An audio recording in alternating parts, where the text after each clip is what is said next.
네, 안녕하십니까. 4차 산업혁명 시대의 이 비즈니스의 이해 5주차 두 번째 시간입니다. 스마트와 핀테크 이야기고요. 여러분들 앞선 시간에는 인터넷 뱅킹에 대해서 얘기를 했고요. 이번 시간에는 인터넷 뱅킹을 제외한 모바일 뱅킹, 공인인증서, 핀테크 얘기까지 여러분들과 현재 실제 비즈니스 이야기들을 한번 해보도록 하겠습니다.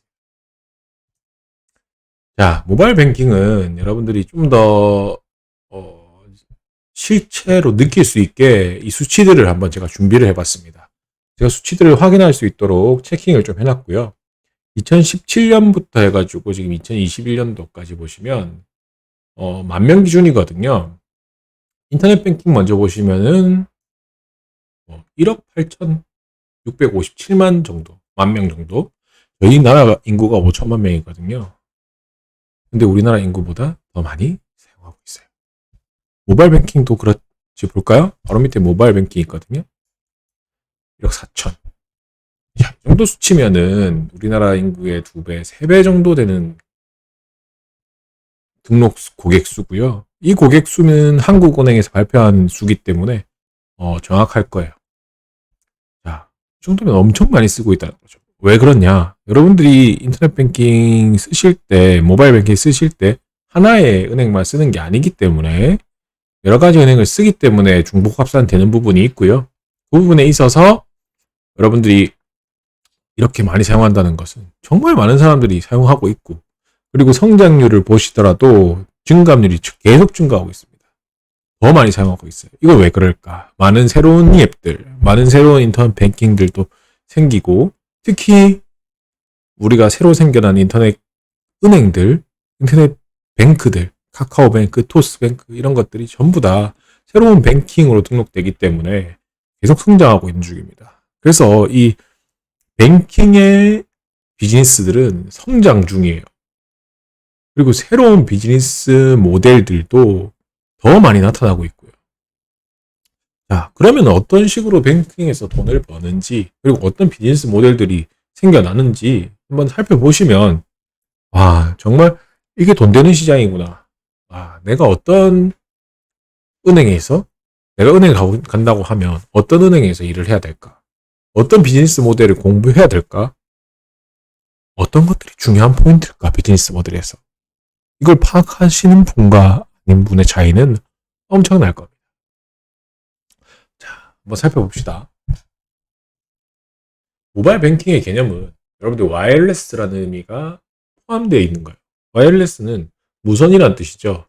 선이 없다. 그 말은 즉슨 어디서든 사용할 수 있다. 그 말은 저희가 지금 사용하는 온라인이라는 의미와 같은 의미고요.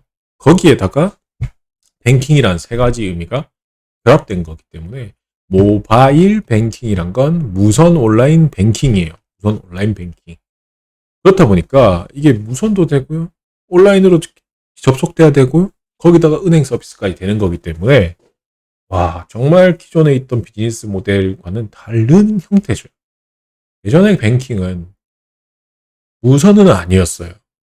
뭐 ARS든 대면이든 유선이었죠. 그리고 온라인 아니었어요. 오프라인이었단 말이에요. 오프라인에 가서 내가 이 뱅킹 서비스를 써야 됐단 말이죠.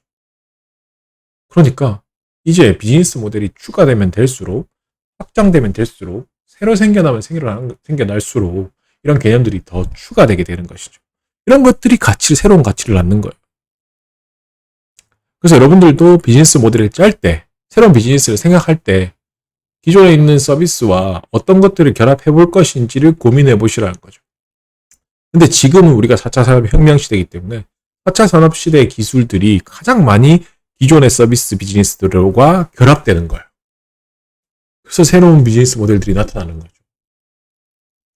여기서 말하는 서비스의 개념 중에서 무선이란 개념은 개인적이고요. 개인이 하잖아요. 여러분들 혼자 살 스마트 디바이스, 핸드폰 보잖아요. 거기다가 트랜짓, 여러분들 이동할 때 가능하잖아요. 여러분들 지하철 타고 가면서도 모바일 뱅킹 되잖아요.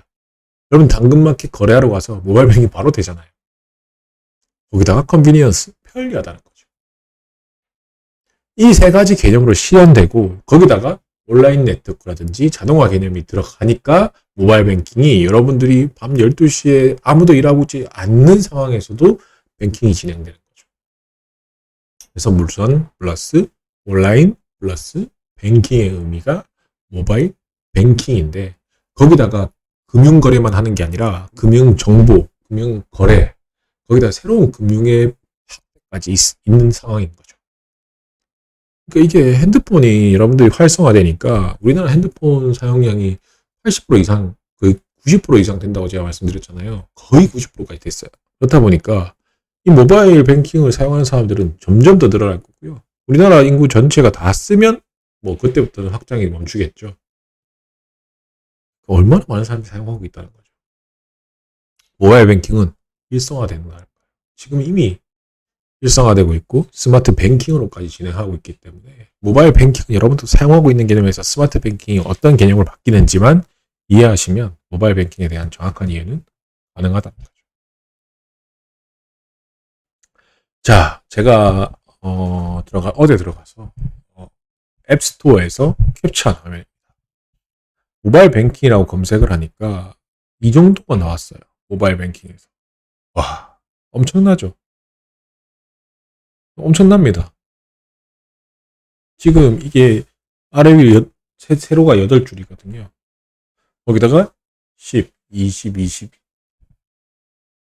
거의 뭐 2, 300개 된다는 뜻이에요. 2, 300개의 모바일 뱅킹이 있어요. 여러분들 사용하시는 거 있나요?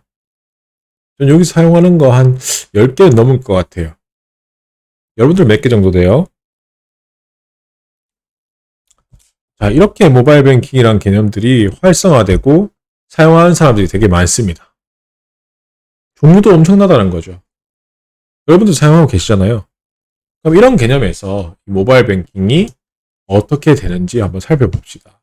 요거는 그 MZ 새마을금고의 모바일 뱅킹이고요. 여러분들의 계좌 정보라든지 그리고 조회, 이체, 인증센터, 계좌 조회, 그리고 간편 모드까지 해서 여러분들 스마트폰에서 이용하실 때는 여러분들이 가장 많이 사용하는 순서대로 많이 나와요. 그래서 이런 부분들이 모바일 뱅킹에서 볼 수 있는 종류들이고요. 모바일 뱅킹 서비스를 하면 사실 인터넷 뱅킹 서비스와 거의 동일한 형태로 진행되고 있습니다. 예금 계좌, 대출, 신용카드, 현금카드, 펀드, 외환, 보험 다 가능해요. 그렇다 보니까 이 모바일 뱅킹 서비스는 거의 인터넷 뱅킹과 동일한 서비스를 하고 있고요.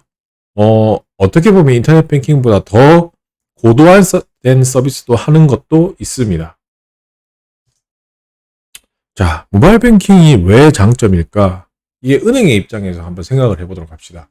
이게 뱅킹에 대한 장점을 여러분들이 어떤 장점으로 기업들이 생각하고 비즈니스 모델에서 어떤 부분을 이득으로 봐야 될지를 여러분들이 판단할 수 있는데요. 첫 번째는 이 뱅킹이라는 서비스를 개발할 때 사실 수많은 돈이 듭니다. 많이 들어도 뭐 5천만 원, 진짜 많이 들면 뭐 1억, 2억 될 수 있겠죠. 하지만 그 개념은 여러분들이 그 기업의 그 은행에 지점 하나 차리는 비용보다 10분의 1도 되지 않는다는 거죠. 실제로 여러분들 은행 지점들이 2, 3층에 있는 거 봤어요? 거의 다 1층에 있죠. 왜? 여러분들 접근성을 높여주려고. 근데 1층에 임대료만 해도 얼마인 줄 알아요? 1,000만 원, 2천만 원입니다.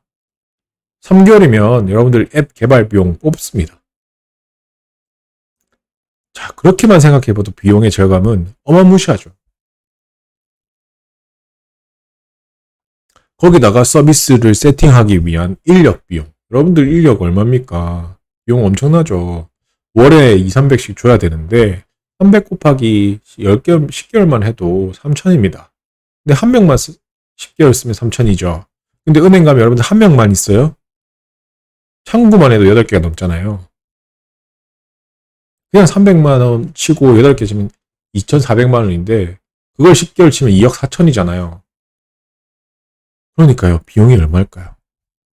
그 개념을 개발자들을 주면 훨씬 더 많은 사람들을 응대할 수 있게 되는 거잖아요. 비용 절감의 효과는 어마무시할 거예요. 거기다가 경쟁력이 확보되는지 확인해 볼게요. 자, 기존에 우리는 4시 이전에 4시면 마치는 은행에서 서비스를 받지 못하는 부분들이 매우 불편했단 말이죠. 그런 부분들에 대한 이거 불편하니까 이 은행 못 쓰겠다. 그러면 다른 은행 가야지. 되는 은행 간다. 은행끼리 경쟁력에서도 분명히 차이가 있는 거예요. 수익도 당연히 증가되겠죠. 우리 서비스도 훨씬 많이 팔 수 있고요. 여러분들 대출이라든지 예금 상품, 대출 상품 아직 보시는 분 많이 없겠지만 예금이나 적금이란 상품들 여러분들이 궁금하면 바로 들어가서 볼 수 있잖아요. 그게 다 여러분들 수입이거든요. 은행의 수입. 거기다 네 번째로 고객 접점의 확대는 부가적으로 오는 거죠. 모바일 뱅킹이란 건 모바일 디바이스만 있으면 누구든지 할 수 있게 되잖아요. 그러니까 기존의 고객 접점들이 내가 인터넷에서 만난 적이 없어. 인터넷 뱅킹 아니면 핸드폰에서 만난 적이 없었는데 핸드폰에까지 만날 수 있게 되는 거예요. 은행 서비스를. 그러니까 기업 입장에서는 여러 가지 데이터들도 많이 생기고요. 소비자도 행복하고요. 이런 장점들이 생기는 거죠. 안 할 수 없겠죠? 그러니까 기존의 모바일 뱅킹을 이용하던 서비스도 엄청나게 많은 거예요. 더 생기는 겁니다. 안 할 수 없는 거예요. 하지만 이런 단점도 있죠. 왜냐하면 스마트폰이 해킹이라든지 악성 코드 노출이 PC보다 노출될 확률이 높다는 거죠. 여러분들 그런 사례 많이 못 보셨어요? 뉴스에서? 뉴스에서 보시면 내가 핸드폰을 뭘 놔둔 적이 없는데 내가 통장에 있던 돈이 다 사라졌다고. 왜? 여러분들이 스마트폰 복제라든지 해킹의 이슈가 문자 한번 클릭 잘못하면 다 날아가는 세상이기 때문에 그래요. 그래서 여러분들이 편리하면 편리할수록 그만큼의 단점도 커진다는 거죠. 여러분들 핸드폰 지문 인증이라든지 뭐 공인인증서 이런 거 핸드폰에 다 들어가 있잖아요. 그럼 여러분들 비밀번호가 노출됐어요. 다 들어갈 수 있다는 거죠. 여러분들 핸드폰 이거 유심칩이나 IC 카드 복사해가지고 여러분들 핸드폰인 것처럼 해킹하면 여러분들 공인인증서 비밀번호만 있으면 여러분들 거 돈 다 쓸 수 있어요. 다 가져올 수 있다는 거죠. 쓰기만 하면 다행이죠. 대출까지 받아가잖아요. 여러분들 그 간편 결제 이런 거 다 되잖아요. 거기다가 소액 결제 이런 거 생각하시면 내가 쓰지 않은 금액까지도 다 쓸 수 있다는 상황이에요. 그렇다 보니까 사실 좀 더 무서워요. 왜냐면 내 개인 정보들이 너무 많이 들어가 있기 때문에. 내 지문 정보, 뭐 홍채 인식하는 것은 홍채 정보, 거기다 내 공인인증서, 내 비밀번호 이런 것들이 다 들어가 있어요. 그래서 은행에서 공인인증서 사용 의무화를 했잖아요. 근데 지금은 이제 다 풀렸지만 이런 부분들 보안 이슈 때문에 사실 비용이 엄청나게 많이 드는 부분입니다. 그래서 지금은 은행들이 뭘 하죠? 본인 인증, 간소화, 민영화 인증. 민영 인증 이런 거에서 어떤 거냐? 카카오 인증, 패스 인증, 여러분들 문자 인증 이런 게 들어가는 게 요거는 개인 인증인데 사실 그런 인증도 두렵기 마찬가지죠. 여러분들 핸드폰만 있으면 다 되니까. 그래서 이런 이슈는 계속적으로 존재하고 있다는 거 정도는 알아두시면 좋을 것 같습니다. 그래서 이 인증 간편화 서비스 보시면 문자 메시지로 여러분들 뭐 인증번호 입력해 주세요. 거기다가 뭐 다른 은행 같은 경우에는 비밀번호 6자리로 아니면 내 지문으로 지문 인증 그리고 그냥 공인인증서 없이 간편 인증 같은 걸 따로 만들어서 진행하고 있는 상황들이 지금 상황이고요. 실제로 이런 것들이 편해지는 만큼 여러분들의 위험도도 더 높아지는 거기 때문에 한번 생각해 볼 여유는 있어야 돼요. 하지만 안 쓸 수는 없다는 거죠. 내가 더 보안 인증이나 보안에 좀 더 신경을 쓰면 더 잘 쓸 수 있는 부분이니까 잘 사용하시기를 추천드립니다. 자, 이슈는 되게 많습니다. 실질적으로 2020년 6월에 공인인증자 폐기가 결정됐죠. 그래서 공인과 이 폐기에 중요한 거는 공인인증서가 삭제되는 게 아니에요. 공인인증서란 건 공인이 인증했다는 거예요. 공인이라고 하면 국가 이런 거였어요. 근데 지금은 사설 인증들, 비공인 인증도 가능하다 이 말이에요. 그래서 패스라든지 카카오라든지 우리는 매우 믿을 수 있는 기업이지만 사실 기업은 공인은 아니에요. 비공인이죠. 그 기업의 운영자라든지 기업 사람들이 나쁜 마음을 먹으면 언제든지 여러분들 정보가 퍼질 수 있다는 겁니다. 하지만 지금은 최대한의 기업의 청렴함이라든지 이런 걸 믿고 진행하고 있죠. 그래서 사설 인증 서비스가 매우 활성화됐어요. 그래서 인증번호, 핀번호, 생체인식 이런 것들로 많이 되고 있고요. 핸드폰만 있으면 언제든지 인증 가능하기 때문에 예전에는 여러분들이 이런 봉인인증, 지문인증 쓰기 위해서 어떻게 했냐면 지문인증을 쓰기 위한 프로그램을 다시 깔아서 그 지문인증에 들어가서 확인받고 다시 나갔어야 됐어요. 근데 요즘은 그냥 앱에서 바로 확인되잖아요. 엄청 속도도 빨라졌고 난이도도 쉬워졌고 편리해졌죠. 그래서 대표적으로 패스 이건 3사 이동통신사가 제공하는 거고요. 그 다음에 카카오페이, 네이버 이런 인증들이 많이 있습니다. 그리고 요즘 같은 경우에는 블록체인 기술 인증이라고 해서 블록체인 기술 DID라고 하거든요. 이 모바일 신분증도 주목받고 있는데 여러분들 운전면허증 그렇게 받을 수 있거든요. 그래서 관심 있으신 분들은 운전면허증, 모바일 운전면허증 발급이라고 해서 가보시면 좋을 것 같고요. 그 블록체인 기술에서 가장 많이 덕을 봤던 사례들은 여러분들 코로나 그 블록체인 기반의 저장으로 해서 여러분들 코로나 1차 받은 거, 2차 맞은 거 다 보여주는 게 있었죠. 네, 그런 것들이 결국 블록체인 신원 증명이라고 해서 많이 사용됐습니다.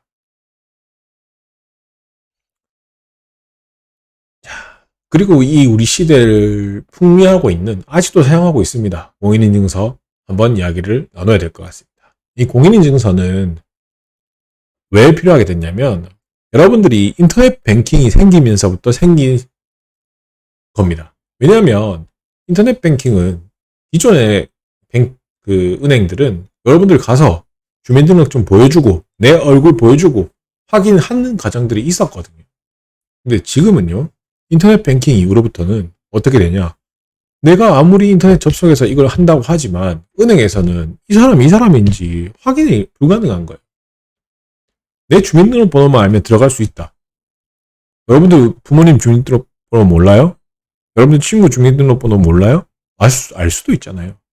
그렇다 보니까 이게 금융거래라고 하는 것들은 안정성이 보장돼야 되는데 그런 부분에서 문제가 많을 수 있다. 그래서 우리가 이 대면 거래가 안 되지만 이 사람이란 걸 인정하기 위해서 인증하는 과정이 필요하고 그런 부분에서 내가 인증했다는 것을 부인하지 않게 하기 위해서 공인인증서가 활용되게 됐다는 거죠. 그래서 이거는 여러분들 공인인증서를 쉽게 보시지만 실제로는 우리 지금 현세에서 전자서명, 인감하고 똑같은 거예요. 인감이 있으면요, 여러분들 집이 있다면 집을 팔 수 있어요. 여러분들 은행 계좌가 있다면 계좌를 내가 가질 수 있어요.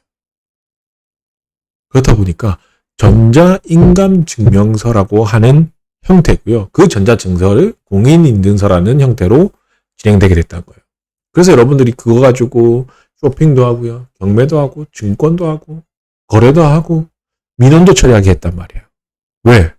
내가 나라는 걸 인증하게 할 수 있었으니까. 공인이. 그래서 공인인증서가 그렇게 많이 사용됐던 거예요. 근데 이게 너무 불편했어요, 사실. 왜냐면 발급 기간이 존재했거든요. 그 기간 아니면 신청이 안 됐어요. 그리고 특히 여러분들은 거의 은행에서 바로 발급이 가능했지만 저 같은 경우에 사업자를 가졌거나 개인 법령 공인인증서를 사용한다면 방문을 해야 돼요. 방문해서 이 사람이 맞더라라고 확인을 해줘야 되거든요. 그래서 우체국을 가거나 조달청에 가서 조달청이라는 데 가서 각 지방 도시에 조달청에 가서 해야 돼요. 부산 같은 경우에는 조달청이 저 끝에 화명동 끝에 있거든요. 엄청 멉니다. 그리고 이게 우리나라 사람만 됐단 말이에요. 대부분. 왜냐면 우리나라 사람 아니면 대사관 가거나 영사관 가서 이 공인인증서 발급해 주세요. 해야지만 됐어요. 그래서 이 이야기가 가장 많이 나온 게 천송이 커트였거든요. 그 이야기 뒤에 좀 할 거지만 실질적으로 그 부분이 많은 역할을 했어요.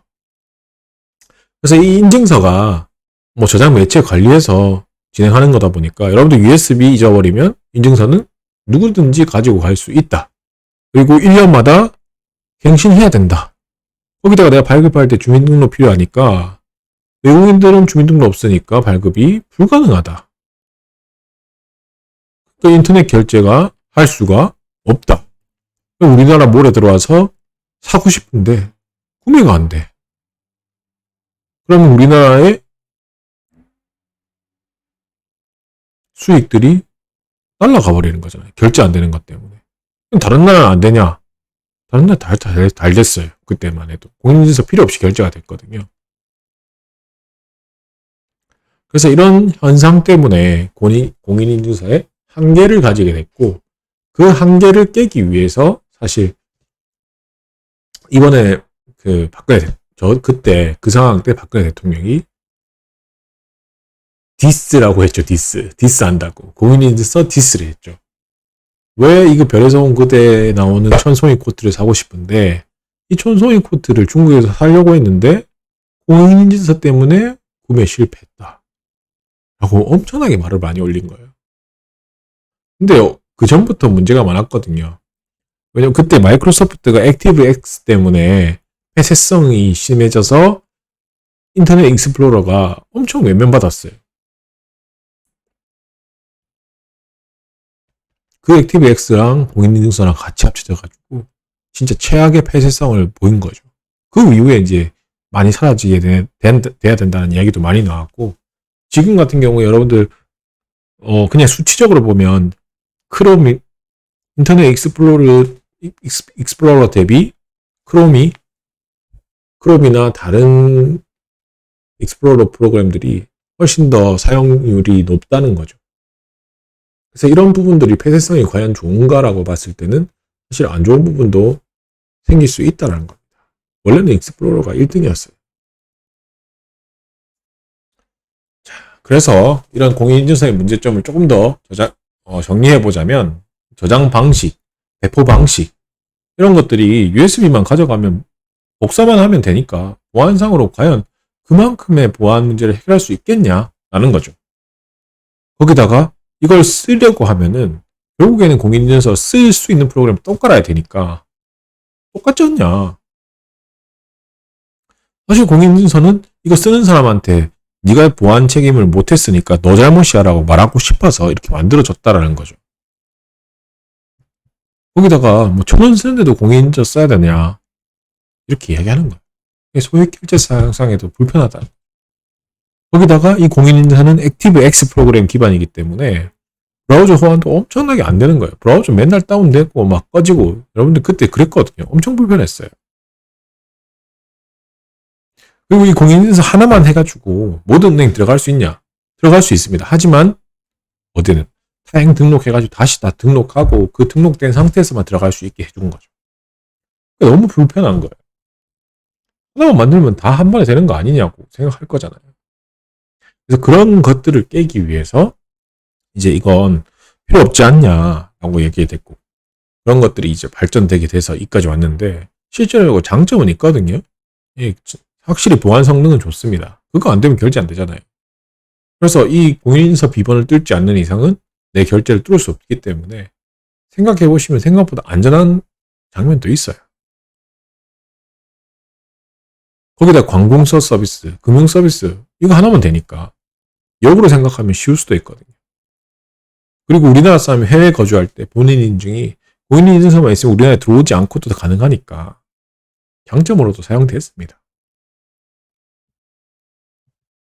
하지만 2020년 12월을 기점으로 21년 만에 퇴출되게 됐습니다. 실질적으로 99년 12월 30일에 공인인증기간이 지정되고 4월 2000년 4월 12일에 시작된 공인인증 기간이 사용 의무화가 2002년에 됐거든요. 월드컵 할 때. 그래서 의무화가 9월에 되고 2020년 12월. 그래서 거의 21년 만에 공인인증서가 제출되게 되었습니다. 여러분들 그런 시대에 살고 있어요. 그렇지만 사실 여러분들 공인인증서 지금 사용하고 있는 분도 있을 거예요. 저도 사용하고 있고요.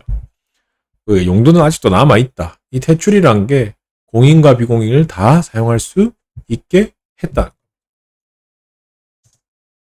그래서 21년 만에 역사 속으로 민간인증서 이용 활성화라고 해서 여러분들이 보시는 각 은행의 인증서도 가능하고 페이코, 토스, 카카오페이, 샐러드 뱅크, 네이버페이, 패스 이런 것들이 다 여러분들이 쓸 수 있게 됐다는 거죠. 그래서 여러분들이 편안하게 쓰고 있는 거예요. 12월 10일부터 2020년 12월 10일부터 이렇게 됐어요. 그래서 되게 큰 사건이에요, 사실. 근데 여러분들은 잘 안 쓰니까 이게 뭐 역사적인 사건이라고 생각 안 하실 수도 있겠지만 이런 게 되게 재밌는 이야기죠. 그래서 이 공인인증서에는 여러 가지 기술들이 숨어 있어요. 그래서 그 공인인증 기술보다는 지금 공인인증을 대신하는 기술들에는 어떤 것들이 있는지 좀 더 보면 보안인증 기술로 많이 연관되는데 여러분들이 가장 많이 하는 게 이 소지 기반 인증 기술이거든요. 그래서 문자 메시지 숫자 오는 거 있죠. 그게 전부 다 소지 기반 인증 기술입니다. 그래서 내가 핸드폰을 들고 있으면 인증 가능한 거, OTP, 수채널 인증, 그리고 NFC 인증까지 NFC를 핸드폰 뒤에 있으니까 갖다 대야만 되는 거죠. 그래서 여러분들 그 버스 카드 같은 거 NFC로 결제되게 하는 부분들 있습니다. 그리고 두 번째가 뭐 지식 기반 인증. 이게 제일 많겠죠? 패스워드 인증, 그래픽 인증. 그리고 특징 기반 인증에서 디바이스 인증이나 여러분들 질문지 있잖아요. 여러분들 뭐 별명은 무엇인가요? 학생 시절. 그리고 태어난 장소는 어딘가요? 이런 것들이 특징 기반 인증 기술이고요. 그리고 조금 더 이제 이 본인 인증의 조금 정합성 측면에서 좀 더 보안적 기술 측면에서는 좀 더 높은 부분이 이 생체 기반 인증 기술이라는 거죠. 여러분들이 핸드폰에서 할 수 있는 지문, 홍채, 그리고 서명 인증까지 해서 이렇게 경쟁 기술들이 비교되고 있고요.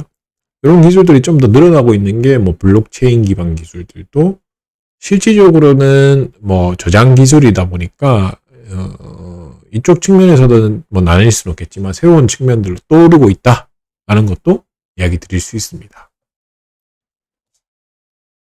그리고 마지막으로 이 모든 전자적 채널들을 해서 금융 서비스에 대한 이야기를 다 합쳐서 얘기하는 게 이 핀테크예요. Financial 플러스 테크를 합친 말이거든요. 합성어예요.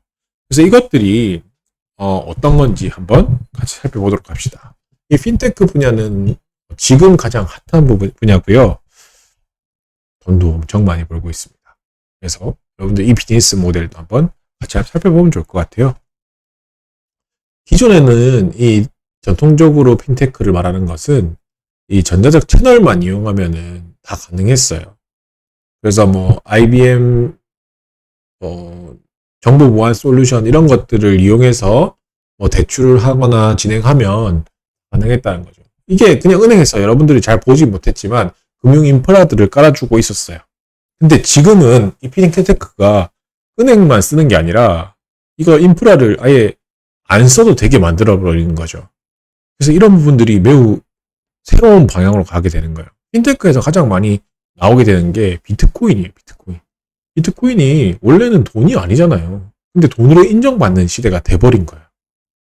원래는 그 한국은행이라든지 이런 데서 돈으로 인정해서 배포를 해야지만 인정이 됐지만 지금은 이 비트코인이라는 파이낸셜 서비스를 이용해서 나오는 것들이 그 비트코인이라 불리는 부분이고 그것들이 돈으로 인정받는 시대이기 때문에 와 이거는 기존 금융 인프라를 대체 들어가지 않고서도 돈을 벌 수 있는 시대가 되는 거잖아요. 그래서 이게 완전 다른 거예요. 핀테크에서도. 그래서 전달 체계를 아예 파괴해버린 거죠. 원래는 비트코인이란 개념들은 실제로 돈이라는 화폐로 인정받기 위해서는 국가에서 인정을 해서 이건 돈으로 씁니다. 거래 가치가 있습니다. 그리고 우리가 인증했습니다. 이런 과정들을 거쳐야 되는데 그런 과정을 다 깨버리고 비트코인 거기서 채굴을 해가지고 이렇게 쌓이는 그것들을 비트코인이라고 칭하고 그걸 거래 수단으로 쓸 수 있게 그 채널에서 만들었는데 그 채널들이 워낙 다른 사람들이 다 쓸 수 있게 되니까 아예 그런 기존의 인프라들을 우회해가지고 금융 서비스를 진행하는 거잖아요. 엄청나게 커져버린 거죠. 예전에는 금융회사들이 무조건 주도를 했단 말이에요. 지금은 비금융회사들이 주도를 해버리니까 완전 다른 거예요. 그래서 이런 가래들을 한번 여러분들과 한번 살펴보시면서 이런 것들이 가장 지금 최신의 핀테크들의 예시들이구나 생각해 보시면 좋을 것 같아요. 그리고 가장 많이 돈도 많이 벌고 있고요. 자, 이 핀테크 예시를 좀 알아보기에 앞서 여러분들하고 왜 이 핀테크가 나오게 됐냐면 이 모바일 때문이에요, 사실. 그리고 ICT 기술 발전, SNS, 클라우드 컴퓨팅, 빅데이터, IoT, 증강현실 이런 것들이 늘어나니까 금융 소비자들이 수준이 엄청 높은 금융 정보까지 가능해지는 거예요. 그러니까 예전에는 매우 어렵게 금융을 접근해야 됐는데 이 파이낸셜 테크에 대해서 접근하려면 여러분들 지금 뭐 주식이라든지 비트코인 해봐야 되겠다 생각했을 때 어떻게 접근해야 될지 어렵단 말이에요. 근데 지금보다는 예전보다는 훨씬 쉬워진 거거든요. 여러분들이 어떤 세팅이나 뭐 인터넷 조금만 구글링 하시면 할 수 있을 정도예요. 거기다가 여러분들 모바일 중심으로 전자상거래 폭발적으로 증가했죠. 여러분들이 요새 쇼핑 못하는 사람 어디 있어요? 핸드폰으로 다 하실 수 있잖아요. 그러니까 우리 소비자의 선택권이나 주택권이 세지는 거예요. 거기다가 이제 어떤 거냐, 서브프라임 모기지라고 해서 미국발로 해가지고 금융기관에 대한 신뢰도가 엄청나게 하락했어요. 예전에는 금융기관이 이 사람 믿을만하다, 돈 빌려줘 라고 다 빌려줬거든요. 다 빌려줬는데 그걸 못 갚아가지고 터진 게 서브프라임 모기지예요. 그러니까 신뢰도가 하락되는 거죠, 금융기관에 대해서. 그러니까 금융기관 못 믿는다, 그럼 어떻게 믿어야 되냐. 그러다가 정부들은 규제가 훨씬 더 세지고 있고 어떻게 해야 되냐. 이런 기술도 핀테크 기술을 키워가지고 일자리 창출하고 성장 동력으로 하자. 그래서 새로운 기술들을 지원하자. 스타트업 육성하자. 그래서 핀테크 규제 계속 풀고 있고 훨씬 더 국가에서도 밀어주고 있는 거예요. 그래서 고객들이 은행만 가는 게 아니라 이제 핀테크 기업으로 간다는 거죠. 핀테크 기업. 완전 다른 세대인 거예요. 여러분들은 은행 가는 것보다 모바일 뱅킹 들어가는 게 익숙한 시대라고 저는 믿거든요.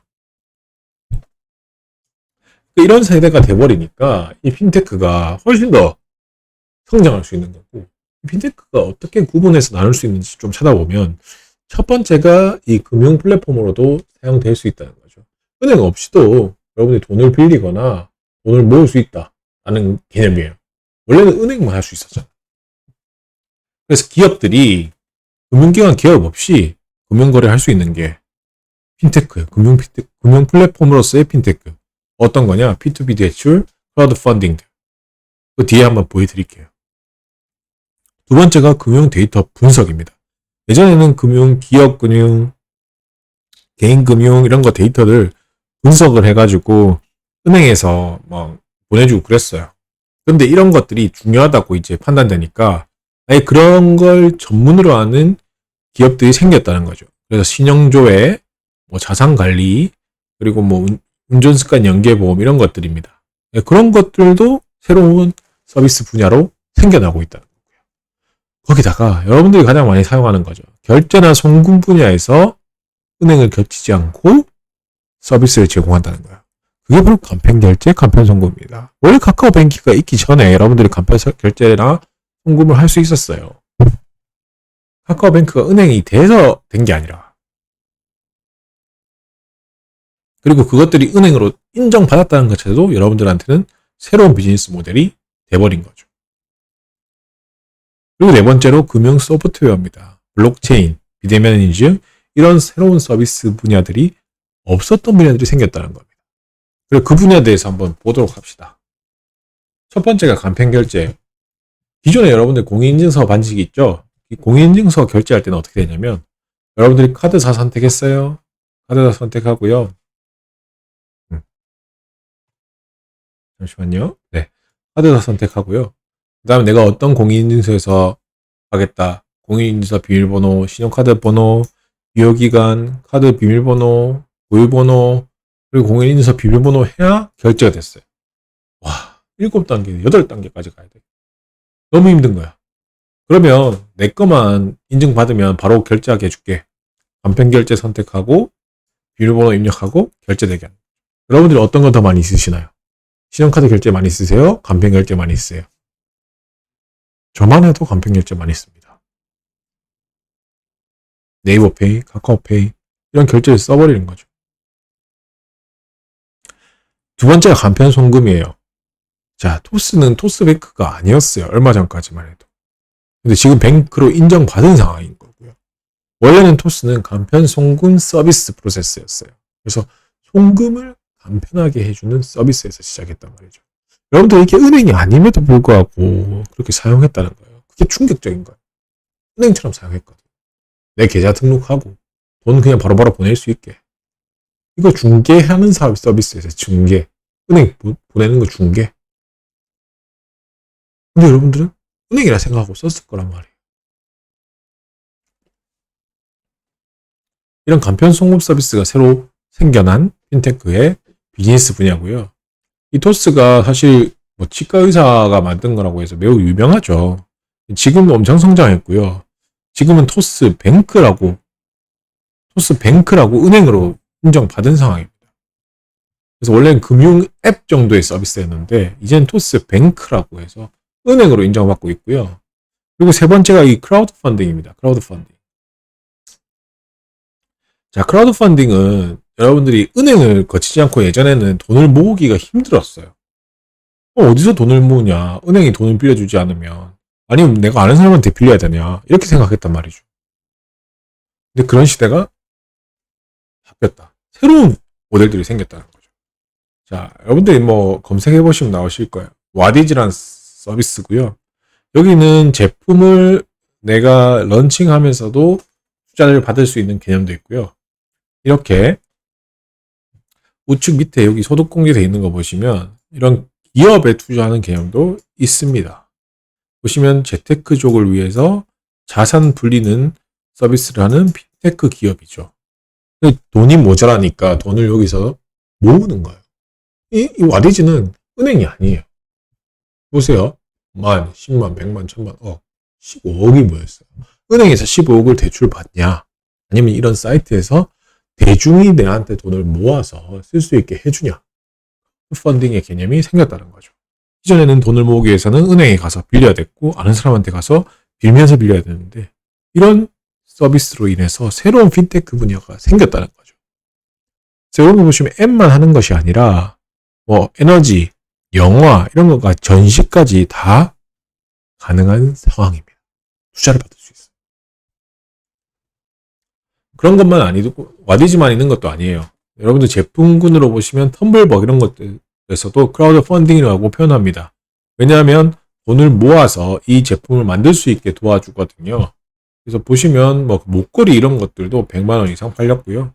뭐 가방, 한복, 오일, 여기 보시면 교통카드 여기 보시면 이거 2억 넘게 팔렸어요.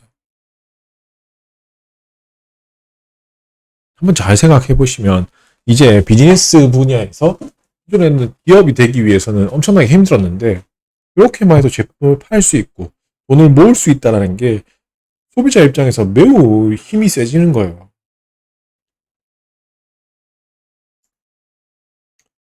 그리고 우리나라만 있는 게 아니라 킥스타터라든지 인디고고는 미국에서 그 분야 자체가 달라요. 그래서 여기는 빌리언, 억만, 조 단위까지도 모이는 곳이기 때문에 여기 보시면 유러피언 인디펜던트 펀드라고 해서 이스턴 유럽에 대한 독립을 러시아 전쟁과 우크라이나 전쟁에 대한 펀드를 따로 이렇게 여기서 모을 수 있는 거예요. 여기 킥스타트는 공인된 금융기관이 아닙니다. 그냥 기업이에요. 근데 여기서 돈을 모아서 할 수 있게 해주는 거죠. 완전 비즈니스 모델이 새로 창출이 된 거예요. 그 외에도 핀테크는 종류가 많아요. P2P 대출이라고 하는 온라인 투자 연계금융, 온투금이라고 하는데, 그 온투업이라고 하는데, 사실 원래 우리가 대출을 받으려면 어디 가요? 은행을 간단 말이죠. 근데 P2P 대출은 대출자와 투자자를 연계해주는 플랫폼 업체가 생겼다는 거예요. 그래서 내가 은행 안 가고 여기 이런 서비스 업체에 가가지고 내 담보 주고 돈을 빌리는 겁니다. 은행이 안 가요. 그리고 퍼센테이지를 이렇게 내는 거예요. 은행보다 더 낫네? 여기 가는 사람도 많다는 거예요. 그래서 이런 서비스가 예전에는 은행만 하던 서비스였는데 이게 핀테크라는 개념이 서비스라든지 개념이 들어오니까 완전히 새로운 비즈니스 모델들을 만들어내고 있죠. 그리고 로보 어드바이저라고 해서 어드바이저, 여러분들 투자 전문가예요. 근데 앞에 로봇이 붙은 겁니다. 여러분들 AI라든지 빅데이터 개념으로 해서 이 자동화된 알고리즘을 만들어 가지고 자산 관리의 가장 최적성을 알려주는 거라고 생각하시면 돼요. 그래서 온라인 모바일 기기 사용해서 여러분들이 아무데나 접속할 수 있고요. 포트폴리오 선출해 가지고 우리가 어떻게 투자를 해야 되는지를 순서대로 할 수 있습니다. 그런 핀테크 서비스가 생겨난 거죠. 원래는 은행에서 했단 말이에요. 기존에는 우리가 대면에서 전통 상장자라든지 전화 대면하거나 PC로 하던 걸 이제 PC 모바일들이 투자 관리, 자산 관리를 이런 앱에서도 할 수 있게 되는 거죠. 이런 뱅크 샐러드라는 앱이거든요. 그래서 가계부, 패턴, 매칭, 건강관리, 송금까지 다 해주는 거예요. 이게 원래는 은행에서 하는 일들을 이렇게 더 전문적으로 핀테크라는 이야기로 해서 만들어가고 있다는 거죠. 그리고 여섯 번째로 인슈어테크입니다. 보험에다가 테크놀로지 합쳐가지고 핀테크 종류가 된 거예요. 어떤 거냐면 예전에는 보험을 가입하기 위해서는 보험사를 가거나 보험 영업원을 불러가지고 내가 이런 상황이니까 어떤 보험을 들면 될까요? 라고 해서 진행을 했어요. 근데 지금 같은 경우에는 이 개인화된 보험이 더 중요하게 되면서 개인화된 정보를 최대한 받으려고 한단 말이에요. 그래서 AI 기술이라든지 IT 기술을 합치는 거예요. 그래서 이제는 뭐 다이렉트 상품이 해가지고 여러분들이 인터넷에서 사람을 만나지 않고 계약하는 것은 물론이라고요. 여러분들 보험에 대한 비용들을 아끼기 위해서 여러분들 개인화된 정보들을 좀 더 판단할 수 있게 하는 그 장치들을 넣게 되는 거죠. 예전에는 다 은행에서 무조건 가서 했잖아요. 근데 어떻게 되냐? 자, 여기는 최신 기반의 그 업체고요.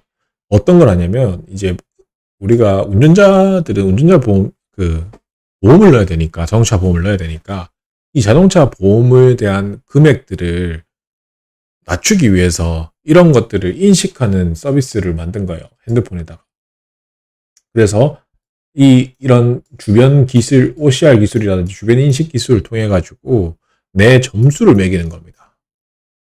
내가 얼만큼 거리를 갔고, 얼만큼 몇 시간 일을 했고, 그리고 급가속은 얼마 했고, 칼치기를 얼마 했고, 차선 급변경을 몇 번 했고, 뭐 불필요한 급방속, 노란불 가속주행, 단순 신호 위반, 안전거리 확보, 등급은 얼마냐 이런 거에 따라서 보험 가입 비용을 책정해 주는 거죠. 왜냐하면 안전 운전할수록 사고 비율이 낮으니까 교통 운전보험 비율을 낮춰도 된다는 거예요. 그래서 이런 테크 기술들이 인슈런스 보험이잖아요. 그게 합쳐지는 거예요. 그래서 인슈어테크라고 하는 거예요. 그래서 보험에다가 기술을 합성해가지고 보험사들이 더 개인적으로 소비자들을 평가하고 판단할 수 있도록 해주니까 고객들은 훨씬 더 이득을 보는 거죠. 내 보험 비용이 깎인다는데 얼마나 좋아요. 실제로 나는 100만 원을 내야 되는데 이런 기술을 도입으로 해서 나는 좀 더 싸게 할 수 있겠구나라는 판단이 가능하니까. 그리고 그것들로 인해서 소비자는 더 지키게 되는 거죠. 그게 대표적으로 여러분 자동차 보험 가입해 보시면 SK텔레콤에서 하는 팀앱 있잖아요. 팀앱에서 안전운전 지수가 평가가 돼요. 그래서 내 아이디를 공유를 해서 내 안전운전 지수가 높으면 보험료를 11% 정도 할인을 해줍니다. 그런 시대인 거예요. 여러분들이 더 안전하게 운전할 수 있는 사람한테는 보험료를 깎아주는 거죠. 그래서 보장을 격차를 인공지능이라든지 빅데이터 기반으로 잡아주는 거예요. 그래서 이런 부분에 대해서 더 기술들을 모집하고 있고, 특히 인슈어테크는 제일 지금 국가에서 많이 기업들을 모집하고 있고 발전시키려 하고 있어요. 그리고 보험회사에서도 할 수 있는 게 아니라, 할 수도 있겠지만 실질적으로 스타트업이라든지 새로운 비즈니스 모델을 원하죠. 지금 SK 이 운전처럼 그런 것처럼 새롭게 만들려고 하는 거예요. 아까 제가 보여드렸던 이 예시도 새롭게 만들어진 기업입니다. 지금 이제 막 발전하고 있는 기업이에요. 이런 것들로 평가를 해가지고 보험료와 점수화를 해주는 거죠. 그리고 이런 것들이 보시면 2020년 3월, 1월, 3월 보시면 이런 것들까지 인슈어테크 폼에 들어가는 거죠. 보험사 AI 시스템으로 해서 보험 청구 가능, 보험금 지급, 진단 서류, 완전 판매 모니터링까지 이제 AI 기술을 넣어가지고 새로운 비즈니스 모델을 만들려고 하는 겁니다.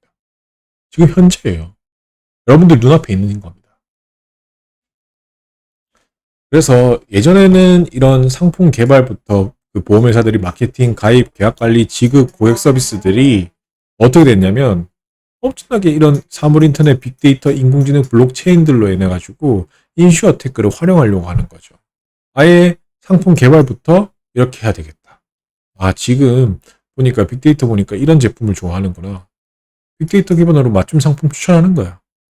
거기다가 계약 심사, 사람 가지 않고 다이렉트로 바로 해버리는 겁니다. 아니면 아예 로보틱으로 해서 프로세스 자동화 해버리거나, 지급까지도 얘가 완벽하다, 지급하시라, 결제까지 완성하게 되는 거예요. 보험금 지급에는 엄청나게 많은 판단들이 필요하거든요. 그리고 만약에 생길 문제까지도 챗봇이라든지 민원 고객 예측해서 준비하게 되는 거예요. 이 분야에서 각각으로 인슈어테크로 하는 기업들도 있고요. 보험사에서 자체 개발하는 것도 있고요. 여러분들 비즈니스 모델 한번 생각해 보세요. 이런 거 하나만 잘 개발해내도, 아이디어만 있어도 국가에서 밀어주는 시대예요. 자, 여기까지 해서 여러분들과 함께 새로운 파이낸스 플러스 테크, 핀테크까지 해서 인터넷 뱅킹, 모바일 뱅킹, 핀테크까지 해서 여러분들과 함께 이야기를 해봤어요. 자, 새로운 비즈니스 모델이라든지 방향들은 계속해서 생겨나고 있고요.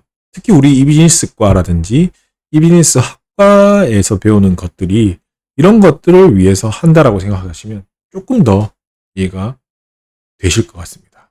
이 비즈니스에 대한 이해는 여러분들이 이 사업의 방향성에서, 여러분들이 취업의 방향성에서, 아니면 내가 새로운 비즈니스 모델을 만들어내는 방향성에서 매우 중요한 이해도를 가지기 때문에 새로운 사업, 새로운 비즈니스, 이런 것들의 시대를 확인하는 것들을 판단하게 되실 수 있습니다. 그래서 현재 시대가 어떤지, 우리가 어떤 시대까지 구현이 가능한지, 그러면 이런 것들을 결합해가지고 새로운 융합 모델을 만들 수 있지 않겠냐라는 것들이 여러분들의 새로운 비즈니스 모델이라든지 아이디어를 가지게 하는 것이기 때문에 저는 매우 중요하다고 생각을 해요. 그래서 여러분들은 이 수업을 들었기 때문에 다른 사람이 될 수 있다고 판단합니다. 자, 오늘은 여기까지 하겠습니다. 고생 많으셨습니다.